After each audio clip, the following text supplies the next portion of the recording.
오늘은요, 본문 말씀의 주인공이죠. 이 구레뇨 시몬을 통해서 말씀을 전하도록 하겠습니다. 오늘 말씀에 기록된 이 구레뇨 시몬은 예수님의 십자가 사건이 있을 때 등장했던 주요 인물들 중 한 사람입니다. 예전에 앞서 살펴보았던 가야바나 빌라도, 바라바 이 사람들에 이어서 나오는 그런 인물이에요. 시몬이란 이름은 당시에 무척이나 흔한 이름이에요. 아니 많은 이름들이 등장해요. 그래서 복음서에도 구레뇨 시몬 외에 예수님의 육신의 형제, 그리고 12제자 중에 열심당이요, 그리고 셀로 시몬, 그리고 혹은 가나안인 시몬으로 소개되는 이가 있습니다. 그리고 베드로 역시도 본명은 시몬이죠. 시몬입니다. 오늘 말씀의 시몬은 이 구레네라는 지역 출신의 시몬. 구레네. 유다도 가리오신 유다잖아요. 가리오신. 그것처럼 이 지역 이름이 구레네라는 지역 출신의 시몬입니다. 지금의 리비아 서북편에 있는 트리폴리. 지금 포기가 어려운데 그쪽 트리폴리 지역 출신입니다. 그는 예수님이 십자가를 지고 골고다 언덕을 오르실 때 십자가를 대신 지고 오른 그런 사람으로 소개되고 있어요. 오늘 이 시간 그의 모습을 살펴보시면서요, 주님께서 주시는 충만한 은혜를 받는 이 시간을 갖도록 하겠습니다. 할렐루야. 그러면 구레네 시몬을 통해 보는 모범적 신앙과 축복의 길이 무엇인지 한번 그 첫 번째 모습을 보시도록 합니다. 첫 번째 모습은 예수님의 십자가를 졌다는 거예요. 구레네 시몬이 했던 일들 중에 첫 번째 나오는 게 뭐냐면 예수님의 십자가를 졌다. 오늘 본문 말씀 마태복음 27장 32절 후반부 말씀을 잠깐 제가 대독하면요, 그에게 예수의 십자가를 억지로 지워가게 하였더라 라는 말씀이 나옵니다. 구레뇨 시몬이 십자가를 졌다는 것은 십자가를 지는 신앙을 뜻한다. 십자가를 지는 신앙. 예수님께서 십자가를 지고 오르셨던 언덕의 이름이 있습니다. 이름이 뭐죠? 골고다. 바로 골고다라는 이름입니다. 라틴어로는 갈보리, 갈베리라는 이름인데요, 해골이라는 뜻을 가지고 있습니다. 해골이라는 뜻을 가지고 있어요. 골고다는 사형된 사람들에 의해 사형된 사람들의 그 해골이 쌓인 곳이에요. 산지의 모양도 다 해골과 같다고 그래요. 즉 이는 죽음을 상징합니다. 죽음을 상징해요. 구레네 시몬은 바로 이러한 죽음의 장소까지 십자가를 지고 갔다는 거예요. 죽음의 장소까지 십자가를 지고 갔다. 이 시대를 살아가고 있는 우리도 이 신앙을 붙들어야 될 줄로 믿습니다. 예수님을 따라가려면, 예수님을 통해 구원을 받으려면, 예수님이 받아 누린 부활의 영광에 동참하려면 이 구레네 시몬처럼 십자가를 지고 저 험한 길 골고다 언덕까지 올라가야 돼요. 철통 같은 십자가 신앙을 가져야 될 줄로 믿습니다. 여러분, 구레네 시몬의 이 십자가를 지내신 신앙을요, 오늘날에 살아가고 있는 우리 또한 갖고 있는지 점검하실 수 있는 시간이 되시길 바랍니다. 마태복음 16장 24절을 제가 대독합니다. 이에 예수께서 제자들에게 이르시되 누구든지 나를 따라오리거든 자기를 부인하고 자기 십자가를 지고 나를 따를 것이니라 하는 것입니다. 예수님은 자기를 따르는 방법으로요, 자기 십자가를 져야 할 것을 최우선적으로 말씀해 주셨어요. 즉 예수님을 따르는 길은 첫 번째 어떻게 하라고요? 자기 십자가를 지라. 자기 십자가를 져라. 그리고 두 번째 뭐라고요? 예수님을 따르는 것. 나를 따라라. 여러분, 사실 십자가란 요즘 사람들이 목에 걸고 다니는 그런 장식과 같은 것이 아니라는 거죠. 이는 한마디로 죽음, 고통, 멸시, 수치, 그런 의미들을 담고 있다는 거예요. 그렇게 십자가가 없으면 영광도 면류관도 없는 것을 뜻합니다. No cross, no crown. 그렇습니다. 십자가가 없으면 어떤 영광도 없는 거예요. 오늘날 이 시대를 살아가고 있는 우리에게 이 십자가 신앙이 살아있는지 이 시간을 통해서 다시 한번 돌아봐야 될 줄 믿습니다. 구레네 시몬이 최후까지 십자가를 지고 나아갔듯 우리도 그렇게 십자가를 지는 신앙을 소유해야 될 줄로 믿습니다. 2013년 작년 UN 보고서에 포함된 내용들 중에요. 특기할 만한 내용을 몇 가지 소개하도록 하겠습니다. 먼저 2015년 내년 정도가 되면요, 이 태양광 비행기가 세계 일주를 하게 되는데, 이 태양광 비행기를 통해서 최초 달 관광객이 찾아갈 수 있다고 합니다. 생길 수가 있대요. 그러니까 태양광 비행기라는 게 공중에 뜨면요, 연료가 없어도 태양만 있으면 이게 유지가 된답니다. 그래서 지구를 한 바퀴 돌 수가 있대요. 이미 그 시험 비행이 성공했습니다. 요즘 인터넷에 발달돼가지고 이렇게 조금 솔라 임펄스 2호 그 침이 나오더라고요. 네. 그래서 그런 시대가 왔어요. 그리고 2016년에는요, 중국 구매력이 미국을 능가한다고 그래요. 그래서 모든 또 애완동물 몸에 또 칩을 이식하고요, 우주 최초 호텔을 세운다고 합니다. 그리고 2017년이 되면 사우디에 높이 1km나 되는 빌딩을 세운다고 합니다. 치아 재생기술, 에이즈 예방 백신도 개발된다고 그래요. 2018년에는 비만 치료약이 개발되고 로봇이 거의 모든 수술을 집도하게 된다고 합니다. 그리고 2020년에는 줄기세포로 손상된 장기가 교체된다고 합니다. 그리고 2060년에는 지구 전역이 이상기후로 난민들이 발생하고 적도 부근의 국가가 파산에 이를 것이라고 합니다. 뭐 좋은 것도 있고 들어보니까 나쁜 일도 있고, 그렇죠? 여러 가지 우리의 상상을 초월하는 일들이요, 앞으로 미래에는 곳곳에서 일어날 것이라는 겁니다. 현대화되어졌어요. 하지만 여러분, 이런 일들이 아무리 일어나도요, 세상이 온갖 격변으로 요동해도 우리는 오직 예수님의 십자가만을 붙들어야 될 줄로 믿습니다. 네. 너무 세련되어지기 때문에요, 고리타분한 것으로 생각해 버릴 수도 있다는 거예요. 그럼에도 불구하고 어쨌든 우리는 오직 예수님의 십자가만을 붙들어야 될 줄로 믿습니다. 오직 예수님 십자가 외에 우리에게 구원의 통로는 없는 거예요. 사도 바울은 이 때문에 십자가만 알고 자랑하고 전한다고 고백했던 것입니다. 말씀들을 한번 보실까요? 먼저 고린도전서 2장 2절 말씀을 제가 대독합니다. 내가 너희 중에서 예수 그리스도와 그의 십자가에 못 박히신 것 외에는 아무것도 알지 아니하기로 작정하였습니다. 말씀이에요. 또 갈라디아서 6장 14절 말씀을 제가 대독합니다. 그러나 내게는 우리 주 예수 그리스도의 십자가 외에 결코 자랑할 것이 없으니 그리스도로 말미암아 세상이 나를 대하여 십자가에 못 박히고 내가 또한 세상을 대하여 그러하니라. 말씀이다. 할렐루야. 우리도 믿음의 선배 이 사도 바울처럼 십자가만 알고 자랑할 수 있으시길 바랍니다. 세상이 온갖 격변으로 요동해도, 천지가 개벽해도 우리는 오직 예수님의 십자가만을 자랑하고 붙들어야 될 줄로 믿습니다. 할렐루야. 또한 오늘 본문의 주인공, 이 구레네 시몬의 이 십자가를 지는 신앙을 이 시대를 살아가고 있는 저와 여러분도 꼭 소유할 수 있으시기를 예수님의 이름으로 축원합니다. 할렐루야. 자, 그러면 구레네 시몬을 통해 보는 모범적 신앙과 축복의 길이 무엇인지 두 번째 모습을 봅니다. 두 번째 모습은 억지로 줬대요. 지긴 줬는데 억지로 줬다. 아까 읽었지만 마태복음 27장 32절 후반부 말씀을 다시 한번 제가 대독합니다. 억지로 지워가게 하였더라 라는 거죠. 억지로라도 십자가를 졌다는 것은 억지로라도 감당하는 신앙을 뜻합니다. 구레네 시몬은 십자가를 지되 억지로 졌다는 거예요. 억지로. 좀 부정적인 의미가 있다 할지라도 여기서 억지로로 번역된 헬라어 원문 표현을 보니까요, 그 앙가로스라는 그런 단어에서 유래했다고 합니다.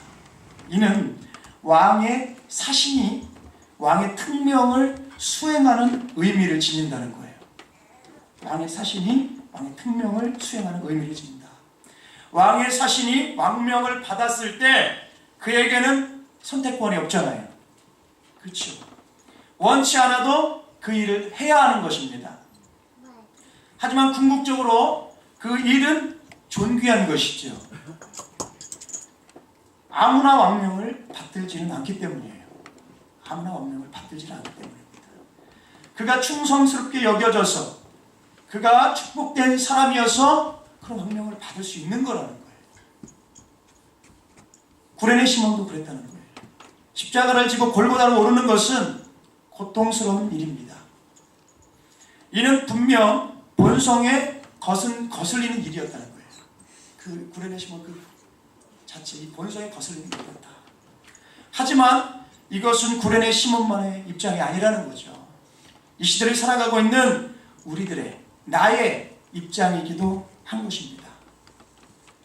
우리들도 십자가를 지고 가는 삶을 살아가야 한다는 것인데요.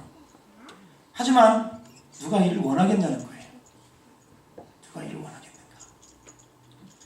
다 편한 길, 좋은 길, 누구라도 부러워할 수 있는 길, 그러한 길로만 가고 싶지요. 하지만 여러분, 그럼에도 불구하고 억지로라도 이를 감당할 수 있으시길 바랍니다. 억지로라도 이를 감당할 때 분명 어마어마한 축복이 우리에게, 나에게 차고 넘치게 줄 것입니다. 하나님의 명령이 십자가를 지는 것이 축복된 것임을 확신하고 그 일을 그대로 감당해야 함을 말씀하고 있습니다. 마태복음 26장 40절로 41절을 제가 대독합니다. 제자들에게 오사 그 자는 것을 보시고 베드로에게 말씀하시되 너희가 나와 함께 한 시간도 이렇게 깨어 있을 수가 없더냐. 시험에 들지 않게 깨어 기도하라. 마음에는 원이로되 육신이 약하도다 하시고. 예수님께서 십자가를 지시기 전 겟세마네 동산에서 기도하실 때 제자들은 잠을 참으며 주님과 함께 기도해야 했어요. 육적으로 볼 때는 그 일은 분명 힘든 일입니다. 그 시대에 무슨 교통이 막 발달되어 있어서 차를 타고 다닌다거나 뭐 그런 일이 그렇지 못했으니까 다 걸어 다니는. 그래서 그들은 기도하다가 피곤함으로 인해서 잠에 들어버렸습니다. 주님이 그토록 비통하게 처절하게 기도할 때 잠들어 버린 것은 참으로 연약하고 안타까운 모습이에요. 안타까운 모습. 하지만 후에 분명 11제자는요. 이후에 11제자는 억지로라도 지켜야 될 그 자리를 지켰잖아요. 그렇죠? 그로 인해 그 모든 제자들은 다 성령 충만함을 받았습니다. 그리고 주님을 위해 목숨까지도 바치고 복음을 위해 온전히 헌신할 수 있었다는 거예요. 우리들도 그렇습니다. 억지로라도 기도하고 억지로라도 충성하고 억지로라도 순종해야 될 때 순종할 수 있으십니까? 의지를 드려야 된다는 거예요. 의지를 드려야 된다. 그것이 결국 복이 된다는 거예요. 복이 된다. 어떤 분들은 잠을 자더라도 교회에 나와서 예배드리다 잠을 자라고 하십니다. 물론 교회 와서 맑은 정신으로 예배하지 않고 조는 것은, 잠드는 것은 좋지 않지요. 하지만 그렇게라도 졸린다 해도 교회 나와서 예배드리는 것은 나오지 않는 것보다 복된 것이라는 거예요. 의지의 표현이니까. 의지의 표현. 그러므로 여러분 억지로라도 순종하고 충성하고 십자가를 지는 신앙을 가지시기 바랍니다. 아멘. 할렐루야. 아멘. 영국 웨일즈 지방이에요. 아주 깊은 산골에 사는 한 소년이 병으로 사경을 헤매게 되었습니다. 이 소년은 어머니와 단둘이 살고 있었다고 그래요. 그 어머니의 걱정은 이루 말할 수 없었다. 자식이 아프면 어머니는 막 더 아프잖아요. 더 고통스러워. 이루 말할 수 없다. 뭐 시골에서 살았습니다. 돈이 넉넉한 것도 아니고 돈이 없었다. 돈도 없었고 또 시골에 살고 막 골짜기 사는 통에 집 부근에는 병원도 없었다고 합니다. 그렇게 걱정을 하다가 그 어머니는 용기를 내가지고요. 한 5마일, 한 8km 정도가 8km 정도 되는 넘는 거리를 이 빗속을 뚫고 병원으로 달려가 의사를 붙들고 사정을 했다는 거예요. 사정. 그 이야기를 전해드린 이 의사는요. 괴로웠다고 합니다. 의사가 된 것이 원망스럽기도 하고 한편으로는 돈만 보고 의사 노릇을 할 수 없지 않은가 자문하기도 했다는 거죠. 그렇게 고민하다가 결국 그는 마지못해 이제 빗속을 달려가 그 아이를 치료해 주었다고 합니다. 다행스럽게도 치료에 큰 유업이 있었다고 해요. 그 후 의사는 그 일을 잊어버리고 이제 지내게 되었고요. 수십 년이 지난 어느 날 로이드 존 경이라는 그 영국이 나온 유명한 정치가가 재무상으로 등단해서 축하를 받게 되었을 때 축하연이 벌어진 그 자리에 그 의사도 초대되어져서 참석을 하게 되었는데 자세히 보니까 그 재무상은 그 옛날 자기가 치료해 주었던 바로 그 소년이었다는 거예요. 의사는 정말 놀랐다고 합니다. 그 당시 억지로 치료해 준 그 선한 일이 오늘날 이렇게 엄청난 결과로 나타날 줄이야 상상이나 했겠냐는 거죠. 여러분, 선한 일, 이 십자가를 지는 일은요 늘 자원함으로 되지만은 않는다는 거예요. 자원함으로만 되지 않는다. 사실 대개 십자가를 지고 선한 일을 하는 것은 우리 악한 본성이 어떻게 보면 어긋나는 것이라는 거죠. 하지만 그렇다 해도 그 자리를 떠나지 마시길 바랍니다. 억지로라도 골고다 언덕을 주님과 함께 오르며 주님의 십자가를 진 이 구레네 시몬의 모습을 보고 그대로 행하실 수 있으시길 바랍니다. 네. 할렐루야. 네. 그래서 거룩한 축복을 받을 수 있으시기를 예수님의 이름으로 축원합니다. 네. 할렐루야. 네. 우리가 받아야 될 축복, 이런 축복이에요. 자, 그럼 구레네 시몬을 통해 보는 모범적 신앙과 축복의 길이 무엇인지 마지막 세 번째 모습을 봅니다. 마지막 세 번째 모습은요, 아들 루포가 택하심을 입었다는 거예요. 아들 루포가 택하심을 입었다. 로마서 16장 13절 본문 말씀 제가 대독합니다. 주 안에서 택하심을 입은 루포와 그의 어머니에게 문하라. 그의 어머니는 곧 내 어머니니라.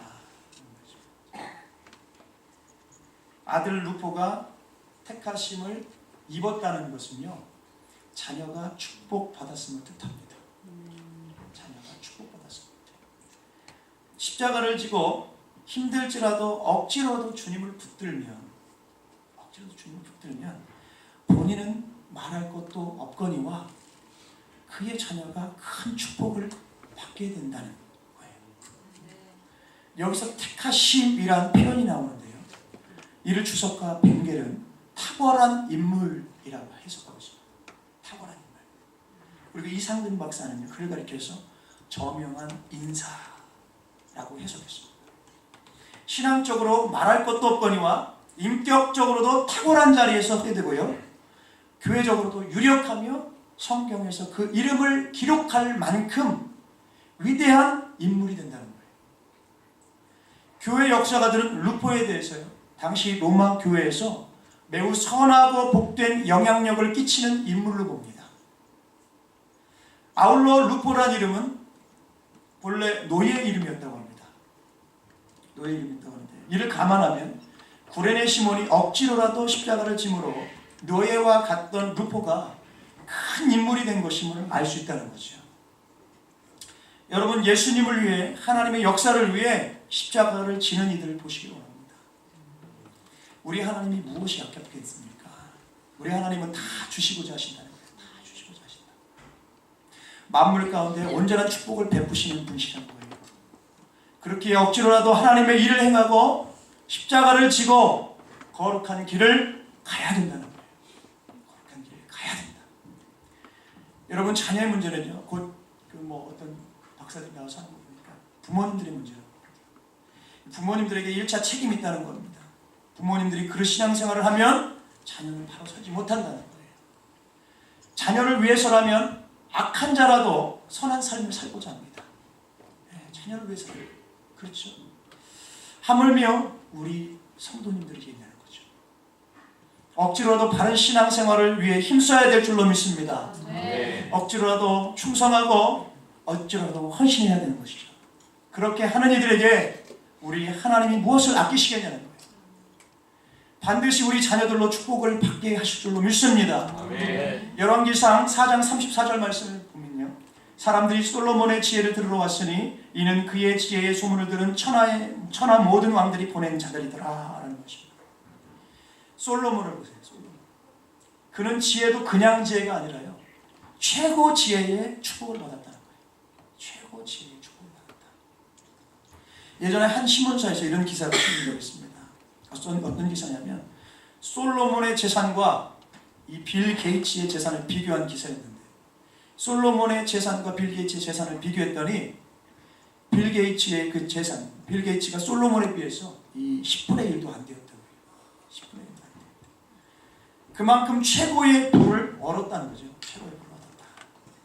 열왕기상 10장 27절 말씀을 대독합니다. 왕이 예루살렘에서 은을 돌같이 흔하게 하고 백향목을 평지에 뽕나무같이 많게 하였더라. 솔로몬이 어째서 이렇게 큰 부를 얻었습니까? 어떻게 큰 지혜를 받았습니까? 다른 이유가 없다는 거예요. 다른 이유가 없다. 하나님께서 그 아버지 다윗 왕을 보고 축복해 주셨다는 거예요. 그 아버지 다윗 왕을 보고 축복하셨다. 열왕기상 11장 11절로 13절 말씀을 제가 대독합니다. 여호와께서 솔로몬에게 말씀하시되 내게 이러한 일이 있었고 또 내가 내 언약과 내가 내게 명령한 법도를 지키지 아니하였으니 내가 반드시 이 나라를 내게서 빼앗아 내 신하에게 주리라.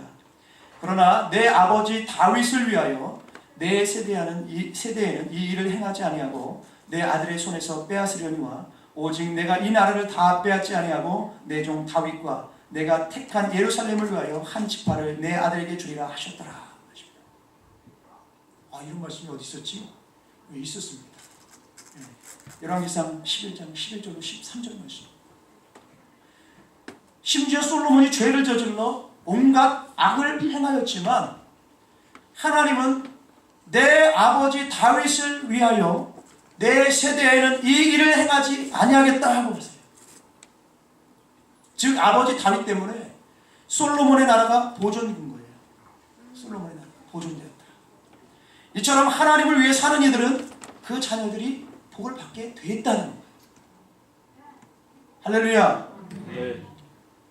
제가 아는 그 유명한 목사님께서요, 간증해 주신 이야기를 여러분들에게 들려드릴까 합니다. 그 목사님께서 해주신 간증 중에 지금의 목사님이 있게 되신 것이 그 목사님의 어머님 신앙 때문이었다는 거예요.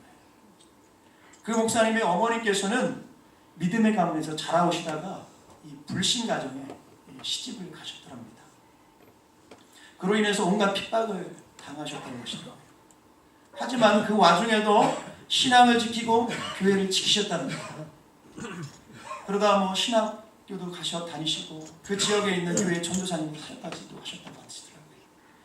그러다 나중에는 이제 사역을 내려놓으시고 평신도가 되셔서 평신도로 신앙생활을 하시면서도 매일 기도하고 눈물로 예배하시면서 신앙의 삶을 사셨다는 거예요. 수많은 가족을 전도하고 주의 종을 최고 섬기는 삶을 사셨다고 합니다. 그렇게 사신 어머니의 열매가 바로 누구냐? 간증해 주셨던 이 목사님이시라는 거예요. 이 목사님은 굉장히 많은 책도 출간하고 하나님이 지혜를 주신 것, 이 시대 수많은 교회에서 선한 영향력을 끼치는 사명을 감당하신 것은 다 하나님의 은혜요. 어머님께서 뿌리신 그 신앙의 씨 때문이었다고 고백하는 그 간증을 드렸습니다. 여러분, 구레네 시몬의 주를 위한 헌신과 수고로 그 자녀 루포가 받았던 복이 이 시대를 살아가고 있는 우리 또한 거룩한 도전을 받아 재현해내야 할 거룩한 축복의 길임을 확신합니다. 할렐루야. 할렐루야. 말씀을 정리합니다. 사랑하는 성도 여러분, 구레네 시몬은요, 십자가를 지고 골고다 죽음의 자리까지 주님과 함께 했다는 거예요. 억지로라도 그렇게 했습니다. 그렇게 했더니 그는 물론이거니와 그 아들까지 복을 받았답니다. 하나님의 일하심은 지금도 같다는 거예요. 지금도. 옛날에 일어났던 그냥 옛날 소설, 이야기가 아니라 지금도 현재 진행형이에요. 현재 진행형. 하나님의 일하심은 지금도 같다는 것입니다. 우리가 최후까지 십자가를 붙들고 죽기까지 충성할 때, 본성에 맞지 않아도 순종할 때 우리로 복을 받게 하신다. 우리뿐만 아니라 우리 자녀들까지도 복을 베풀어 주신다는 것입니다. 그렇게 해주실 줄 믿고 오늘의 이 믿음의 주인공 구레네 시몬과 같이 모범적 신앙의 삶을 살아가는 거룩한 축복을 누리시는 저와 여러분들이 다 되시기를 예수님의 이름으로 간절히 축원합니다. 할렐루야. 좀 닮아갈 수 있었으면 좋겠어요. 아멘.